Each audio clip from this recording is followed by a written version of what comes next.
ಎಲ್ಲ ಒಂದು 8ನೇ ತರಗತಿ ವಿದ್ಯಾರ್ಥಿಗಳಿಗೆ ಟ್ರೂಸಿಕ್ ಅಫಿಷಿಯಲ್ ಚಾನಲ್ಗೆ ಸ್ವಾಗತ. ನಾನು ಚೇತನ್ ಸಿಕೆ. ನಿಮಗೆ ಇವತ್ತಿನ ಈ ಒಂದು ವಿಡಿಯೋದಲ್ಲಿ ಫಾರ್ಮೇಟಿವ್ ಅಸೆಸ್ಮೆಂಟ್ 2025 ಅಂದರೆ FA2 ಎಕ್ಸಾಮ್ನ ಇಂಗ್ಲೀಷ್ ವಿಷಯದ ಕ್ವಶನ್ ಪೇಪರ್ ನೋಡೋಣ. ಈ ಒಂದು ಕ್ವಶನ್ ಪೇಪರು ತುಂಬಾ ಇಂಪಾರ್ಟೆಂಟು. ಯಾಕಂದರೆ ನಿಮಗೆ ಇಲ್ಲಿ ಯಾವ ಒಂದು ಪ್ಯಾಟರ್ನಲ್ಲಿ ಕ್ವಶನ್ ಕೇಳಿದರೆ ಸೇಮ್ ಟು ಸೇಮ್ ಅದೇ ಒಂದು ಪ್ಯಾಟರ್ನಲ್ಲಿ ನಿಮಗೆ ನಾಳೆ ಎಕ್ಸಾಮ್ನಲ್ಲಿ ಕ್ವಶನ್ಗಳನ್ನ ಕೇಳ್ತಾರೆ. ಅರ್ಥ ಆಯ್ತಾ? ಅದಷ್ಟೇ ಅಲ್ಲದೆ ಮತ್ತು ನಿಮಗೆ ಇಲ್ಲಿರೋ ತುಂಬ ಕ್ವಶನ್ಸ್ಗಳು ನಿಮ್ಮ ಎಕ್ಸಾಮ್ಗೆ ರಿಪೀಟ್ ಆಗ್ತವೆ. ಅರ್ಥ ಆಯ್ತಾ? ಸ್ಟೂಡೆಂಟ್ ಕನ್ನಡ ನೋಡಿ, ಕ್ವಶನ್ ಪೇಪರ್ ವಿತ್ ಆನ್ಸರ್ ಕೊಡ್ತೀನಿ, ಪ್ರತಿಯೊಂದು ಪ್ರಶ್ನೆ ಉತ್ತರ ಕೊಡ್ತೀನಿ. ತುಂಬ ಅಂದರೆ ತುಂಬಾ ಯೂಸ್ ಆಗ್ತದೆ, ಕೊನೆಯವರೆಗೆ ತಪ್ಪದೆ ನೋಡಿ. ಬನ್ನಿ ಇವತ್ತಿನ ಈ ವಿಡಿಯೋನ ಶುರು ಮಾಡೋಣ. ಅದಕ್ಕೆ ಮುಂಚೆ ನೀವೊಂದು ಇಂಪಾರ್ಟೆಂಟ್ ಕೆಲಸ ಮಾಡಬೇಕು.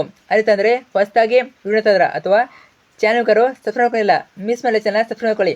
ಯಾಕಂದರೆ ನಿಮಗೆ ಇದೇ ರೀತಿ FA ಎಕ್ಸಾಮ್ಗೆ ಎಲ್ಲ ಕ್ವಶನ್ ಪೇಪರ್ಗಳು, ಎಲ್ಲ ವಿಷಯದ ಕ್ವಶನ್ ಪೇಪರ್ ಆಗಿರ್ಬೋದು, ಫಿಕ್ಸ್ ಕ್ವಶನ್ಸು, ಇಂಪಾರ್ಟೆಂಟ್ ಕ್ವಶನ್ಸು, ಅದಷ್ಟೇ ಅಲ್ಲದೆ ಜಸ್ಟ್ FA ಮಾತ್ರವಲ್ಲ, ಅರ್ಧ ವಾರ್ಷಿಕ ಸೊ ಎಲ್ಲ ಎಕ್ಸಾಮ್ಗೆ ನಿಮಗೆ question papers, passing package, scoring package, fix ಕ್ವಶನ್ಗಳು ಪ್ರತಿಯೊಂದುಗಳನ್ನು ಇದೊಂದು ಚಾಲಾಗ್ತೀವಿ. ಸೊ ಮಿಸ್ ಮಾಡಿ ಚಾನಲ್ ಸಬ್ಸ್ಕ್ರೈಬ್ ಮಾಡ್ಕೊಳ್ಳಿ. ನೀವು ಸಬ್ಸ್ಕ್ರೈಬ್ ಮಾಡ್ಕೊಂಡ್ರೆ ಮಾತ್ರ ಎಲ್ಲ ವಿಡಿಯೋಗಳು ಸಿಗ್ತವೆ. ನೀವು ಮಿಸ್ ಮಾಡ್ಕೊಂಡ್ರೆ ಎಲ್ಲ ವಿಡಿಯೋಗಳನ್ನ ಮಿಸ್ ಮಾಡ್ಕೊತೀರ. ಅರ್ಥ ಆಯ್ತಾ? ನಿಮಗೆ 100% ಯೂಸ್ ಆಗೋದ್ರಿಂದ ತಪ್ಪು ಸಬ್ಸ್ಕ್ರೈಬ್ ಮಾಡ್ಕೊಳ್ಳಿ. ಮಾಡಿದ್ರಾ ಮತ್ತೆ ಹುಡುಗನ ಲೈಕ್ ಮಾಡಿ, ನಿಮ್ಮೆಲ್ಲ ಫ್ರೆಂಡ್ಸ್ ಹತ್ರ ಶೇರ್ ಮಾಡಿ. ಎಲ್ಲ ಫ್ರೆಂಡ್ಸ್ ನಮಗೆ ಖಂಡಿತ ಅವ್ರಿಗೆ ಶೇರ್ ಮಾಡಿ. ಓಕೆ, ಬನ್ನಿ ಇವತ್ತಿನ ಈ ವಿಡಿಯೋನ ಶುರು ಮಾಡೋಣ. ಮೊದಲಾಗಿ formative assessment 2025 English March 20. First ನೇಮಿನಲ್ಲಿ ನಿಮಗೆ ಡೂ ಎಸ್ ಡೈರೆಕ್ಟೆಡ್ ಕೇಳ್ತಾರೆ ಕ್ವಶನು. ಅಂದರೆ 6 ಮಲ್ಟಿಪಲ್ ಚಾಯ್ಸ್ ಕ್ವಶನ್ ಇರ್ತವೆ. ಅರ್ಥ ಆಯ್ತಾ? 6 ಮಲ್ಟಿಪಲ್ ಚಾಯ್ಸ್ ಕ್ವಶನ್ ಇರ್ತವೆ. ಅಂದರೆ ಎಲ್ಲ ಕೂಡ ಮಲ್ಟಿಪಲ್ ಇರೋದಿಲ್ಲ, ಕೆಲವಷ್ಟು ಫಿಲ್ ದ ಬ್ಲ್ಯಾಂಕ್ಸ್ ಆಗಿರ್ಬೋದು. ಸೊ ಟೋಟಲಾಗಿ 6 ಇರ್ತವೆ. ಮೊದಲಾಗಿ ಕ್ವಶನ್ ನಂಬರ್ 1 ನೋಡೋಣ. Question number 1, identify the parts of speech of the underline word. Parts of ಸ್ಪೀಚ್ನಲ್ಲಿ ಒಂದು ಕ್ವಶನ್ ಕೇಳ್ತಾರೆ, ಫಿಕ್ಸ್ ಕೇಳ್ತಾರೆ, ನೋಡ್ಕೊಳ್ಳಿ. The sun is shining. Sun ಅಂತ ಅಂಡರ್ಲೈನ್ ಮಾಡಿದ್ದಾರೆ. ಸನ್ ಏನಾಗ್ತದೆ? ವರ್ಬ್ ಆಗ್ತದ, ನೌನ್ ಆಗ್ತದ, ಅಡ್ಜೆಕ್ಟಿವ್ ಆಗ್ತದ, ಪ್ರೊನೌನ್ ಆಗ್ತದ. ಸನ್ ಅನ್ನೋದು ನೌನ್ ಆಗ್ತದೆ, ಅದರಿಂದ ಬಿ ಆನ್ಸರು ನೌನ್ ಕರೆಕ್ಟು. ಇನ್ನು question number 2, choose the correct article ಕೇಳ್ತಾರೆ.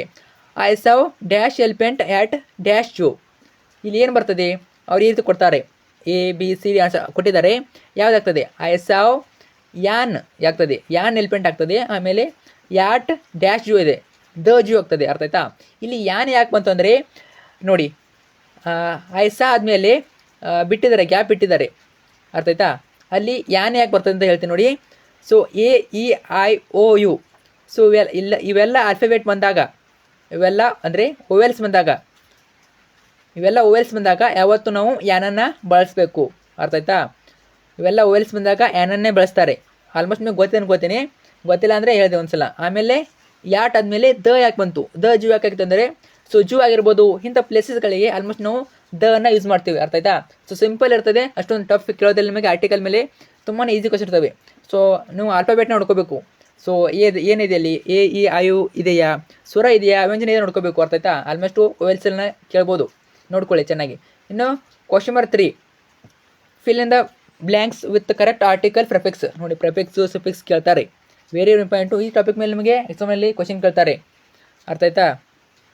ಮೊದಲಾಗಿ the answer he gave is correct but your answer is dash incorrect. So ಏನಾಗ್ತದೆ? ಸೊ ಇನ್ಕರೆಕ್ಟ್ ಆಗ್ತದೆ. ಅರ್ಥ ಆಯ್ತಾ? ಸೊ ಆನ್ಸರ್ ಈಸ್ ಅಂತ ಡ್ಯಾಶ್ ಕೊಡ್ತಾರೆ. ಸೊ ಆನ್ಸರ್ ಅನ್ನೋದು ಇನ್ಕರೆಕ್ಟ್ ಆಗ್ತದೆ. Next question number 4, fill the blank with correct homophones ಮೇಲೆ ಒಂದು ಕ್ವಶನ್ ಕೇಳ್ತಾರೆ ನಿಮಗೆ. ಆಲ್ಮೋಸ್ಟ್ ನಿಮಗೆ ನೋಡಿ ಕ್ವಶನ್ ನೋಡಿ, we saw a full moon last dash ಏನಾಗ್ತದೆ? ನೈಟ್ ಆಗ್ತದ. ಸೊ ನೋಡಿ, ನೈಟ್ ಹಿಂದೆ ಕೆ ಬಂದರೆ ತುಂಬಾ ಡಿಫ್ರೆಂಟ್ ಆಗ್ತದೆ. ಅರ್ಥ ಆಯ್ತಾ? ಆಲ್ಮೋಸ್ಟ್ ನಿಮಗೆ ವಿ ಸಾವ್ ಮೂನ್ ಅಂತ ಗೊತ್ತಾದರೆ ನೈಟೇ ಆನ್ಸರು. ಅರ್ಥ ಆಯ್ತಾ? ಸೆಂಟೆನ್ಸ್ ಚೆನ್ನಾಗಿ ಓದ್ಕೊಳ್ಳಿ, ನಿಮಗೆ ಆನ್ಸರ್ ಗೊತ್ತಾಗ್ಬಿಡ್ತದೆ. ಇನ್ನು question number 5, choose the synonym for the word foreign ಅಂತ ಕೊಟ್ಟಿದ್ದಾರೆ. As used in the title. ಅರ್ಥ ಆಯ್ತಾ? ಏನು ಬಳಸ್ಬೋದು ನಾವು? ಆನ್ಸರ್ ಬಿ ಸ್ಟ್ರೇಂಜ್ ಅಂತ ಆಗ್ತದೆ. ಅರ್ಥ ಆಯ್ತಾ? ಸ್ಟ್ರೇಂಜ್ ಅನ್ನೋದು ಸರಿಯಾದ ಉತ್ತರ. ಪ್ರತಿಯೊಂದು ಹೇಳಲ್ಲ, ಪಾಸ್ಟಿಗೆ ಹೇಳ್ತಿರ್ತೀನಿ, ನೋಡ್ಕೊಳ್ಳಿ. ಇನ್ನು question number 6, choose the antonym of the word peace. Is antonym ಏನಾಗ್ತದೆ? ರಿಚ್ ಆಗ್ತದೆ. ಅರ್ಥ ಆಯ್ತಾ? ರಿಚ್ ಅನ್ನೋದು ಸರಿಯಾದ ಉತ್ತರ. ಇನ್ನು second main, answer the following. 2 marks questions ನಿಮಗೆ 4 ಬರೀಬೇಕು. ಟೋಟಲಾಗಿ 8 ಮಾರ್ಕ್ಸು. ಅರ್ಥ ಆಯ್ತಾ? ಕ್ವಶನ್ ನಂಬರ್ 7 ನೋಡಿ, what was the punishment that Oliver got for asking for more. Answer ಕೊಟ್ಟಿದ್ದೀನಿ, ನೋಡ್ಕೊಳ್ಳಿ. Question number 8, the x rays is good for me says the narrator. What was the x rays? ನೋಡಿ, ತುಂಬಾ ಈಸಿ ಕ್ವಶನ್ ಇರ್ತವೆ, ಇವೆಲ್ಲ important question. ನಿಮ್ಮ exam ಬರ್ಬೋದು, repeat ಆಗ್ಬೋದು, ಚೆನ್ನಾಗಿ ನೋಡ್ಕೊಂಡೋಗಿ. ಕ್ವಶನ್ ನಂಬರ್ 9 ನೋಡಿ, why does the poet discourage the war and hatred ಆಗ್ತದೆ. ಇನ್ನು question number 10, when did the strange pier strike the hare and what was that? So ಪ್ರತಿಯೊಂದು ಆನ್ಸರ್ ಕೊಟ್ಟಿದ್ದೀನಿ, ನೋಡ್ಕೊಳ್ಳಿ. ಈ ನೆಕ್ಸ್ಟ್ ಬರೋದು main question. Answer the following in 5 to 6 sentence. 5 to 6 sentence question ಕೇಳಿದರೆ ಇಲ್ಲಿ how does the poem for 5-year-old make you feel? ಅರ್ಥ ಆಯ್ತಾ? ಇನ್ನು 5 to 6 ಸೆಂಟೆನ್ಸಲ್ಲಿ ಬರೀಬೇಕು. ಇನ್ನು ನೆಕ್ಸ್ಟ್ ಕ್ವಶನ್ ಬಂದ್ಬಿಟ್ಟು 4th ಪ್ರೊಫೈಲ್ ರೈಟಿಂಗ್ ಕೊಟ್ಟಿದ್ದಾರೆ ನೋಡಿ. Read the profile given below, right A paragraph each using the clues given below. So ನಿಮಗೆ ಪ್ರೊಫೈಲ್ ರೈಟಿಂಗು 3 ಮಾರ್ಕ್ಸಿಗೆ ಕೇಳ್ತಾರೆ ಅನ್ಕೋತೀನಿ. ಅರ್ಥ ಆಯ್ತಾ? ಸೊ 3 ಮಾರ್ಕ್ಸಿಗೆ ಪ್ರೊಫೈಲ್ ರೈಟಿಂಗ್ನ ಕೇಳ್ತಾರೆ, ನೋಡ್ಕೊಳ್ಳಿ.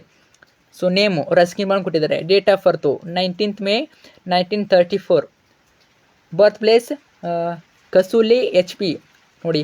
ವರ್ಕ್ ಆರ್ ಅಕ್ಯುಪೇಷನ್ ಕೊಟ್ಟಿರ್ತಾರೆ, ನೋಡ್ಕೊಳ್ಳಿ. ನೆಕ್ಸ್ಟು ಅವಾರ್ಡ್ಸು ಸೇರ್ಸ್ ಬರಬೇಕು. ಇಲ್ಲಿಗೆ ಪ್ಯಾರಾಗ್ರಾಫ್ ಕೊಟ್ಟಿದ್ದೀನಿ, ಓದ್ಕೊಳ್ಳಿ. ಸೊ ಇಲ್ಲಿಗೆ ಈ ಒಂದು ಕ್ವಶನ್ ಪೂರ ಎಂಡ್ ಆಗ್ತದೆ. ಸೊ ಈಗಾಗಲೇ ಚಾನಲ್ ನಮಗೆ ಪ್ರತಿಯೊಂದು ಇರ್ತವೆ question Puru, Kannada, English, so ಎಲ್ಲ ಕೂಡ ಇರ್ತವೆ. ಜಸ್ಟ್ ಸಬ್ಸ್ಕ್ರೈಬ್ ಮಾಡಿಕೊಂಡು ಎಲ್ಲ ನೋಡ್ಕೊಳ್ಳಿ. ಅರ್ಥ ಆಯ್ತಾ?